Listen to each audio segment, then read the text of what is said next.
Ok. Entonces digo, estos 2 meses son de un potencial energético que es extraordinario.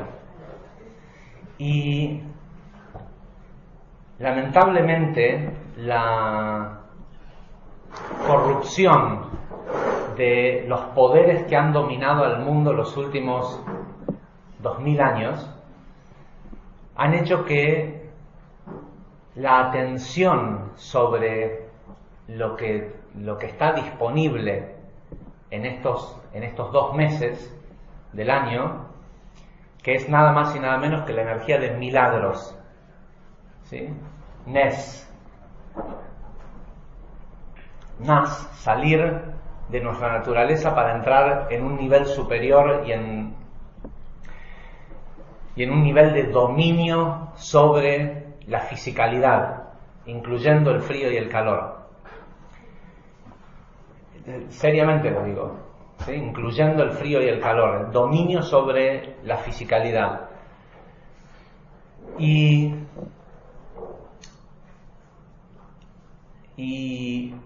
bueno, en un ratito hablaremos de cuál es de cuál es esa distracción.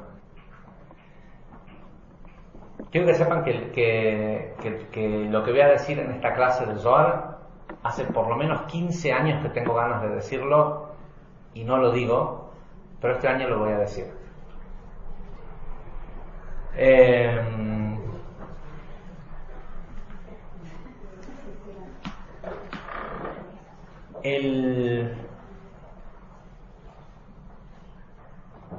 Es más, les voy a decir desde cuándo hace que tengo ganas de decirlo. Desde el año 2007.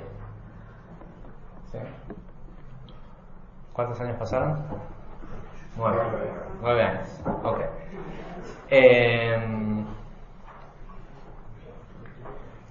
Entonces, el polvo tiene menos importancia que la tierra, puesto que en el polvo no crece nada. ¿Cuál es la diferencia entre uno y otro? Dice, es que el polvo es un residuo.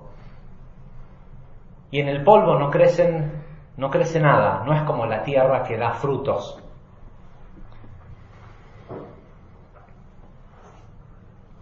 Acá viene toda una explicación de la diferencia que hay entre en los comentarios de Rav Ashlag, de la diferencia que hay entre esta manipulación del idioma les voy a decir en dónde exactamente, en Coelet, perdón, sí, en Coelet está escrito: todos somos tierra y a la tierra regresamos. Pero dice la palabra tierra, mientras que la Iglesia Católica, en su traducción de la Biblia, se encargó de decir: del polvo venimos y al polvo vamos. ¿Sí?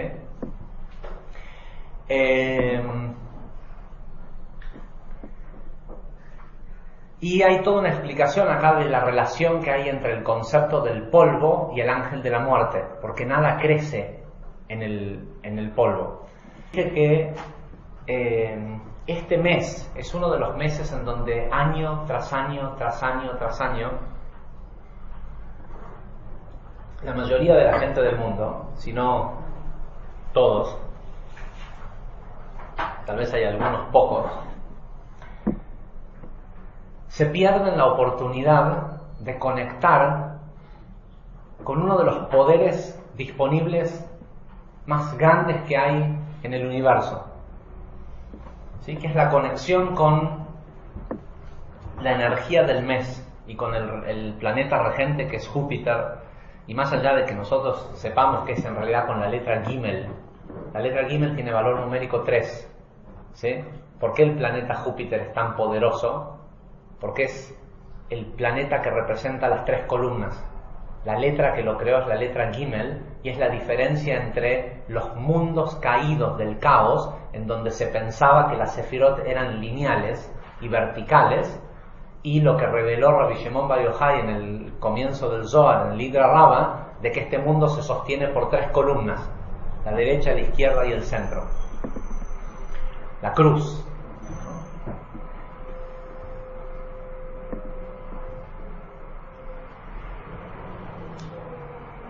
Y la culpa de que nos perdamos de lo que nos perdemos en el mes de marzo, generalmente, y en el mes de diciembre, la tienen los hijos de Edom, la tienen los hijos de Esau, ¿sí? Que no querían ninguna porción, inicialmente no querían ninguna porción de la sabiduría ni de la porción espiritual que tenía Jacob y su papá Isaac y su abuelo Abraham, pero sí quería el poder. Una cosa indiscutible de Esau es que representaba a los mundos o lo que explica el Zohar, que representaba a los mundos del caos y que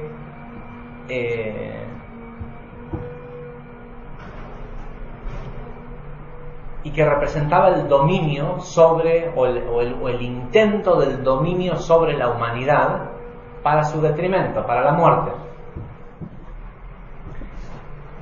Hoy, y así es como eventualmente en el tiempo, Esau se convirtió en una de las naciones más grandes del mundo. ¿Sí? Los hijos de Esau son el Imperio Romano. Que en el Imperio Romano, no los italianos, ¿sí? Pero el Imperio Romano, Roma, ¿sí? Que hoy está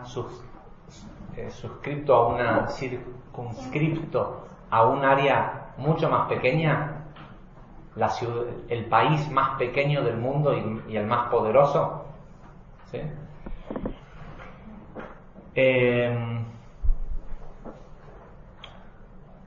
En el año 300 de la era común,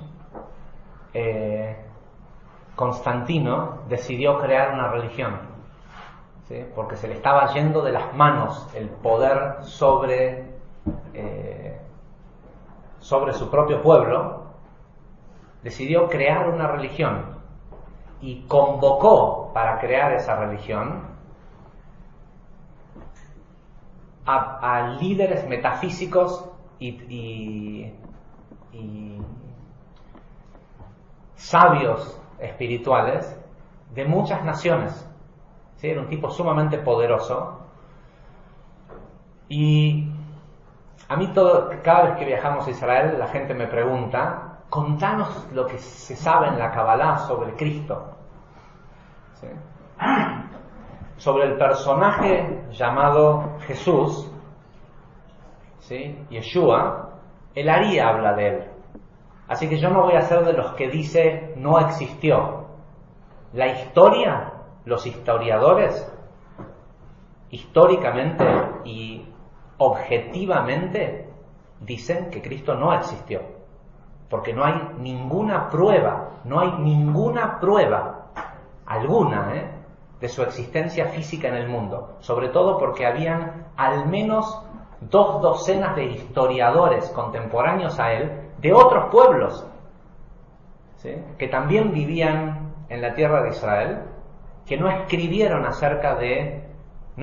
esa misma historia. Si alguien hubiera hecho todo lo que supuestamente está escrito en el Nuevo Testamento y eso hubiera sido algo notable y no algo que cualquier Taná podía hacer, ¿sí? Los Tanaim, la gente que escribió el Talmud Yerushalmi, el Talmud de Jerusalén, para que los admitieran a las reuniones, tenían que probar que podían resucitar muertos, que podían hacer llover. Había una serie de milagros, no eran milagros. Se necesitaba saber que era gente que tenía dominio sobre la fisicalidad para saber si valía la pena tomar en cuenta su opinión o no. Está escrito en el mismo Talmud. Todos los Tanaim, que eran contemporáneos de Cristo, sabían hacer las mismas cosas que eventualmente se convirtió en las hazañas de esta nueva religión.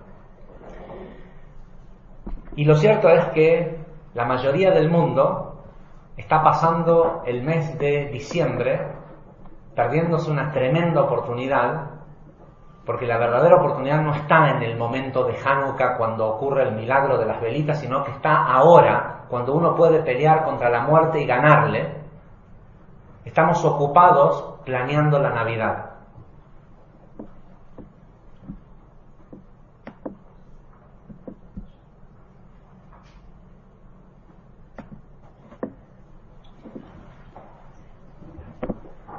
Mil y tantos, no mil, 2600 años antes de Cristo,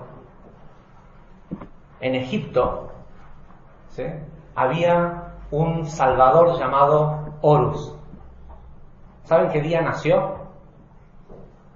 El 25 de diciembre. ¿Saben qué le pasó? Esperen. ¿Saben de qué nació? De una madre virgen. ¿Sí? ¿Qué hizo durante su vida? A los 30 años, a los 12 años se convirtió en maestro. A los 30 años fue anointed, ¿cómo se dice? Ungido, y comenzó a predicar y a hacer milagros.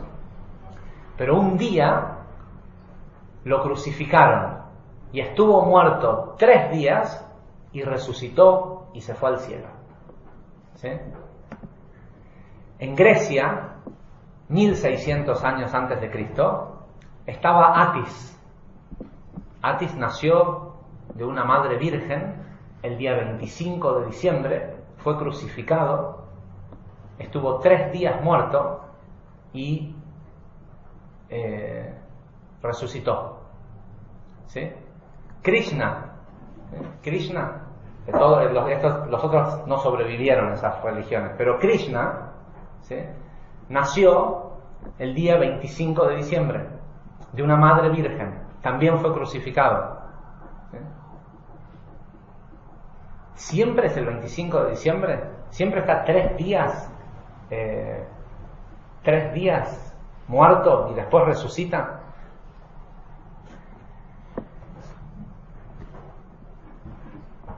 Y este señor, por cierto, cada uno de estos salvadores en las distintas religiones tuvieron o 12 alumnos o 12 hijos. Indefectiblemente, todos tuvieron o 12 discípulos, llamémosle, ¿sí? Ellos eran el centro, el maestro, y 12 discípulos o 12 hijos. Y después llega Jacob, que también es parecido. Solo no lo voy a hacer demasiado largo, pero en el y da la casualidad que en ningún lugar del hemisferio sur existen estas historias. Solo en el hemisferio norte. Solo ocurrieron en países o en territorios del hemisferio norte. ¿Saben por qué? Los egipcios tienen cruz, ¿o no? ¿Sí? Todos son crucificados estos tipos y terminan detrás de ellos habiendo una cruz. La verdad detrás de todo esto es que hay un astro, rey, hijo de Dios. El Zohar lo dice. Había seleccionado una sección también, pero tengo un compromiso, no puedo quedar demasiado tiempo. El Zohar también en esta parashá habla sobre la creación del sol y la luna, y de que en un principio fueron creados iguales. El sol, ¿qué es? La luz. La luna, ¿qué es? La vasija. Al principio la luz y la vasija eran iguales, eran infinitos, pero la luna se quejó, dice el Zohar. ¿Y qué hizo Dios? La disminuyó. Simsum, la ruptura de la vasija. ¿Sí? El Hijo de Dios en este mundo físico es el Sol.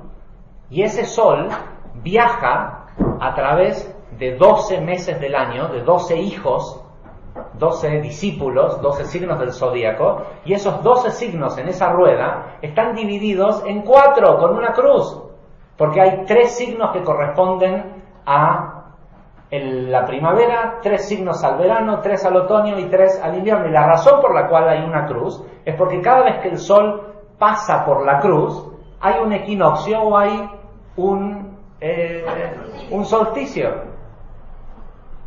¿Sí? La cruz determina el centro y la marca en el tiempo, en una cosa que es cósmica. El día 22 de diciembre es el peor día del año en el hemisferio norte. ¿Por qué? Porque es la noche más corta y hay una batalla histórica entre la noche y el día. ¿Por qué? Porque el bien y el mal, la noche y el día. El día es el momento en el que sale el sol y la gente entendía que el sol era lo que le daba vida al mundo. Entonces, como el sol es lo que le da vida al mundo, en el momento, ¿qué le pasa al sol? Termina de morir. La noche más corta del año en el hemisferio norte es el día 22 de diciembre. ¿Cómo? La noche más larga, perdón, del año, donde pareciera ser, ¿sí?, que el ángel que la muerte hay lugares en donde es casi todo el día de noche, cuanto más al norte uno va. Entonces, durante el día del 22, el 23 y el 24, se mantiene muerto. ¿Sí? Esos 3 días no cambia el ángulo del sol. Pero el día 25 nace el sol, nace el Hijo de Dios. Entonces, cuando Constantino necesitaba crear una religión y que la gente le creyera, tuvo que buscar una matriz que la gente lo sienta en el cuerpo cuando lo escuche. Y no quiere decir de que no haya existido un señor que se llamó Yoshua ben Yosef y que no haya sido un tzadik.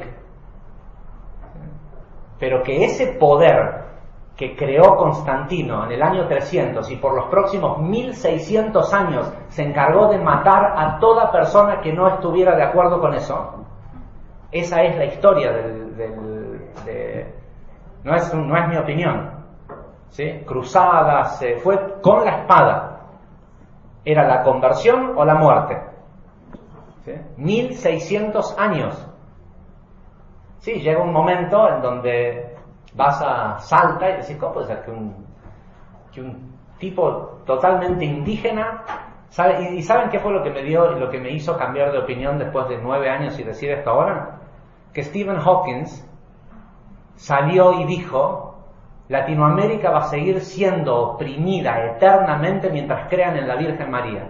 Mientras se junten el día 8 de diciembre a celebrar la Virgen, o el día 5 de diciembre en algunos otros países, mientras en Latinoamérica la gente siga creyendo en la Virgen, van a ser eternamente oprimidos por aquellos que fabricaron esa historia para oprimir a los pueblos. La pobreza es digna. ¿De dónde la pobreza es digna? El trabajo dignifica. Un trabajo digno dignifica. Trabajar como un esclavo mientras... ¿Alguno fue alguna vez al Vaticano? ¿Sí? Mientras otras personas, que son los que te dicen eso, ¿sí?, viven en un palacio hecho de oro, ¿sí? Lo dijiste porque en el hemisferio sur no pasó eso. ¿Por qué no hay esa historia? Porque no ocurre eso el día 25 de diciembre. Porque acá es verano y son ¿sí? Pero lo que hicieron fue encargarse de venir y joderlos con la historia. Venir, conquistarlos y imponerles la historia. ¿Saben por qué todos nacen de una virgen? ¿Sí? Porque el día 25 de diciembre la constelación que está normalmente encima perpendicular al ángulo perpendicular a la Tierra es la constelación de Virgo, ¿sí? Y la estrella del sur aparece, sobre todo si uno va muy alto en el hemisferio norte, la estrella del sur aparece al amanecer, se la ve de día, ¿sí? Y mientras se la ve de día hay otras 3 estrellas que son llamados los reyes, ¿sí? Esas 3 estrellas son históricamente llamadas, acá en Latinoamérica le llaman las 3 Marías, ¿sí? Pero tradicionalmente fueron llamados los reyes.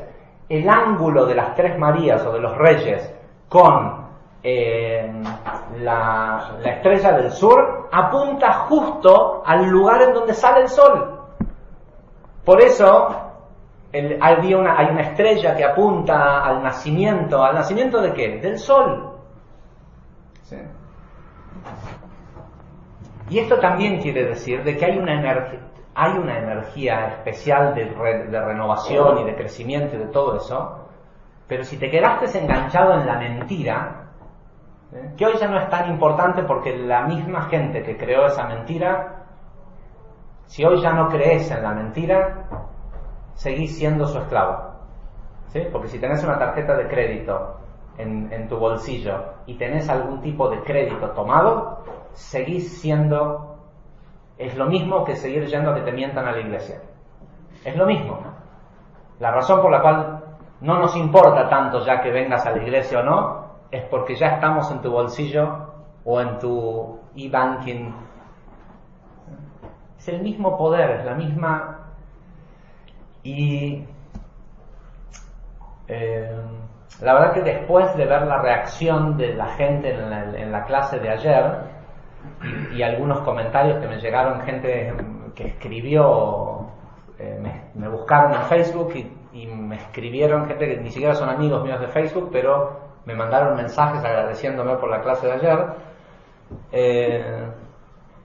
Dije, a lo mejor este es el año en el que hay que decirlo y hay que empezar a... Está genial si tienen ganas del día 24 de la noche hacer una fiesta electrónica, si quieren, hagan. Sí, por lo menos algo que se diviertan, ¿no? Por lo menos, al menos no se impongan juntarse a pelearse con su familia, ¿sí? Porque al final, entre la fiesta, el alcohol y esto y cosas, como no se ven todo el año, aprovechan esa oportunidad para sacar a relucir amiguémonos.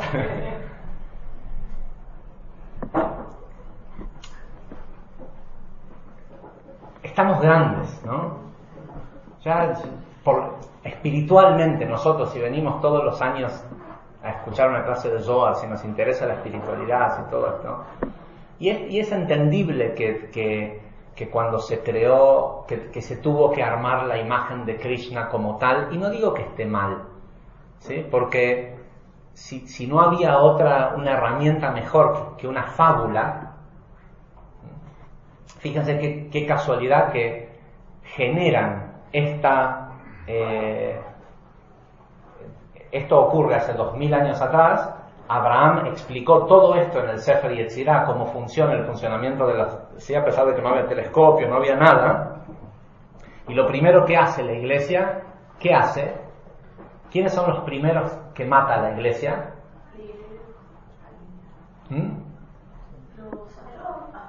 Los astrólogos.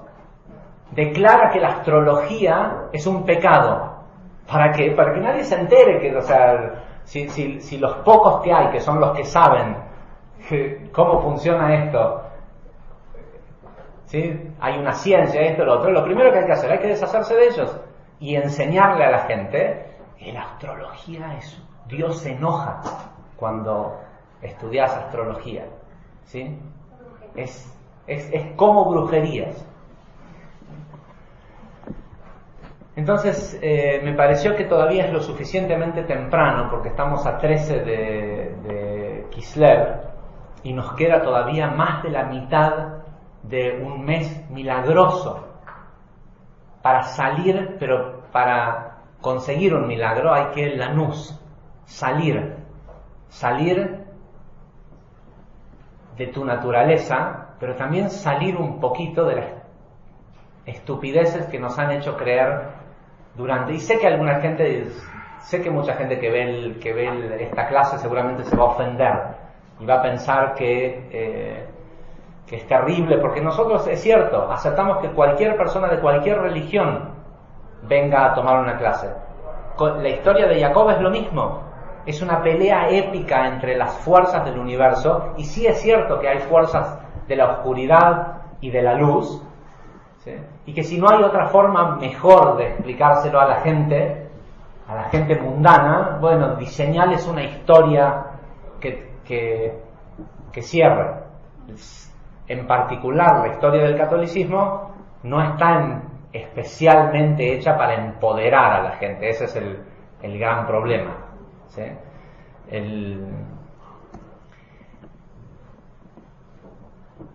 Sé que hay gente que se lo va a tomar a mal y que tal vez hasta se ofenda, pero tiene que haber algunas personas. Yo se los advertí hace años cuando comenzamos con Kabbalah aplicada, que yo ya sabía que el negocio de decirle a la gente no se preocupen que Dios te va a ayudar y todo va a estar bien, ya lo habían tomado los rabinos y los curas, y ya ese negocio ya estaba tomado. Entonces el único negocio que me quedaba a mí para que la gente me escuche es decir la verdad. Y por algo esta verdad, el Zohar, estuvo 2000 años escondido de la gente. Y eso incluye la responsabilidad que tuvieron los líderes judíos en, no, esto sí es sagrado y es la verdad, pero no es para todos, ¿sí? Es solo para los eruditos. Es la idea de que la Kabbalah sea solo para aquellos que llegan a cierto nivel, es lo mismo que pasa cuando alguien llega al poder, ¿sí? Cuando alguien llega a ser presidente de un país, donde le viene y le dice, vení, sentate que ahora que sos el presidente, déjame que te cuente quién es tu jefe. ¿Sí? Hay históricamente una serie de, búsquenlo en internet, de fotografías sacadas a los presidentes de Estados Unidos el día antes y el día después de que reciben el debriefing, no sé cómo, la desclasificación de archivos que tiene que saber el presidente de Estados Unidos. Una persona asume como presidente de Estados Unidos, le dan una semanita para que se relaje y ponga su lapicera y sus cosas en el Oval Office, y después lo llevan de viaje a Virginia, ¿sí? Y en Virginia, en Langley, los dejan entrar a los archivos de la nación y les cuentan de qué se trata ser presidente de Estados Unidos. Y hay fotos de todos los presidentes acá, porque eso ya es algo como hasta divertido, de las facciones de la cara de una persona el día antes y el día después de que se enteran, básicamente, para quién trabajan. ¿Por qué 2007? ¿Por qué desde el 2007? Porque fue la primera vez que leí esto. No es porque pasó algo el 2007 que... Sí. Queremos saber para quién trabaja. Para ESAB. ¿Para quién trabajan? ¿Para quién trabajan los bancos, las empresas de seguro y las religiones? Para los descendientes de ESAB, que no siempre están encarnados en un romano, por supuesto, porque hay leyes de... No es que es una cuestión... son esas almas, ¿sí? Son las familias que controlan el mundo, que si buscan un poquito van a saber quiénes son y cómo se llaman sus empresas, ¿sí? Todos trabajan para esa misma gente, solo que se alternan de vez en cuando el poder, y también permiten o no que en el año 2000, cuando me enteré de todo esto, cuando viví en Perú, vivía ahí por un puesto diplomático que tenía en una organización que supuestamente tiene que promover el comercio exterior de Latinoamérica hacia el mundo. Y esa organización es dependiente del CELA, que es un intento que se hizo hace muchos años de hacer como una Unión Europea, ¿sí? El CELA iba a ser un mercado común latinoamericano, y entre las instituciones que están debajo del CELA hay una que se llama ALADI, que es la única que sí funciona, que hace cosas, y el secretario general de Al-Ahly es un señor de apellido Donofrio, que además de ser un tipo de toda una vida de carrera diplomática, es un tipo que estudió mucho metafísica y que participó en la creación del CELA y se inició en la idea de la creación del CELA desde un estudio que él hizo de cómo el Fondo Monetario Internacional manejaba las políticas latinoamericanas, causando efectos gatillo a través de implementar determinados préstamos a determinados tipos de gobiernos y de enviar a una cosa que en Estados Unidos se lo conoce como financial hitmen,